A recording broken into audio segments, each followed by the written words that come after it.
মানি লন্ডারিংয়ের যেটা আপনি বলছেন বিগত সরকারের বড় সমস্যা ছিল মানি লন্ডারিং। আমার এই যে মতিউর রহমান সাহেব আছে, আমি কিন্তু আপনি যেটা বলছেন ওই পয়েন্টের উপরে আমি তার হেরাস করছি বেশি।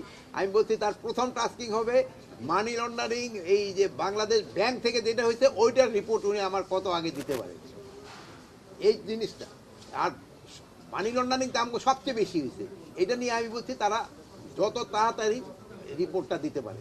এখন হলে যদি তারা ইনভেস্টিগেশনে করে সময় ক্ষেপণ করে কোনো লাভ নেই। আমি একটা রিপোর্ট চাই যে কারা কারা এটার সাথে জড়িত। এখন আমি ওই যদি ইনভেস্টিগেশন করতে আমার 1.5-2 বছর 3 বছর চলে যায়, ওইটার তো কোনো কার্যকরিতাই থাকে না সেই সময়।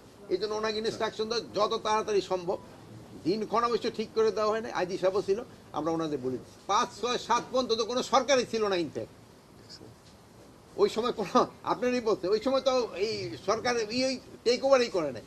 ওই সময় অনেকে পালিয়ে গেছে, ওই সময় অনেকেই পালিয়ে গেছে, এটা অস্বীকার করার কোনো উপায় নেই। ওই সময় অনেক পালিয়ে গেছে, বাট এরপরে গেছে কিনা আপনারা দেখেন, এরপরে হয়েছে কিনা, যে সময় আমরা অলরেডি পাওয়ার নেওয়া হয়েছে এরপরে হয়েছে কিনা যদি হন বলেন। এখন যেই সময় আমরা ছিলাম না, আর যেই সময় একটা দেশে এইরকম একটা অরাজকতা পরিস্থিতি, সেই সময় তো অনেক কিছুই হয়েছে। পুলিশ যে বের হচ্ছে না তাও না, মানে বের হচ্ছে, তাদের কিছু কিছু লিমিটেশন রয়ে গেছে।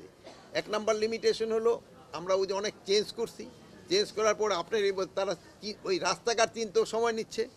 তারপরে তাদের আর একটা সমস্যা হচ্ছে তাদের ইনফরমার এইগুলো চেঞ্জ হয়ে গেছে। আমি শেষ করি না, শোনেন এইটা শেষ করি। প্লাস এই যে ধরেন যে তাদের থাকার যে থানাগুলি যে নষ্ট হয়ে গেছে, এইগুলিও কিন্তু আমরা পুরো রিপেয়ার করতে পারিনি। তাদের এই গাড়ি ঘোড়ারও কিন্তু সমস্যা রয়ে গেছে। আপনি এইগুলি হয়তো একটু দেখতে হবে ভাই।